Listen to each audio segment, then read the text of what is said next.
Angle গ্রাইন্ডারটা কিছুদিন আগে আমার কাছ থেকে রিপেয়ার করে নিয়ে গেছিলো। কাস্টমার বলল মেশিনটা ভেতর থেকে নিয়ে আবার ধোঁয়া দিয়েছে। আগে এবার রিপেয়ার বলতে আর্মেচারটা ড্যামেজ ছিল, আর্মেচার চেঞ্জ করে দিয়েছে।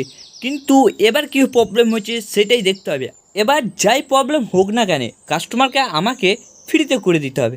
খুলে দেখছি আর্মেচার খারাপ হয়ে গেছে, নিউ আর্মেচার খারাপ। কপাল খারাপ থাকলে এই রকমই হয়। লোকাল বা ব্র্যান্ডেড আর্মেচার যদি কোনো খারাপ বেরোয় সেক্ষেত্রে আমরা কোনো রিটার্ন পাই না, তার দায় আমাদেরকে নিতে হয়। এবার বলো তোমরা সকলে কেমন আছো, তোমাদের হুলি কেমন কাটলো? আমার তো বস বিন্দাস কাটলো। তোমাদেরকে বলেছিলাম আমি দুদিন কোনো ভিডিও দিতে পারবো না, আবার দুদিন পর আমি ফিরে চলে এসেছি। আর এদিকে আমার মেশিন ফিটিং করা কমপ্লিট। চলো টেস্ট করে দেখা যাক। টেস্ট সিরিজ লাইনে ওকে আছে, মেশিন ডাইরেক্ট দেবো, ডাইরেক্টে পুরো ওকে আছে। কাস্টমারকে আমার তরফ থেকে আরও 15 দিনের ওয়ারেন্টি। সকলে ভালো থাকবে।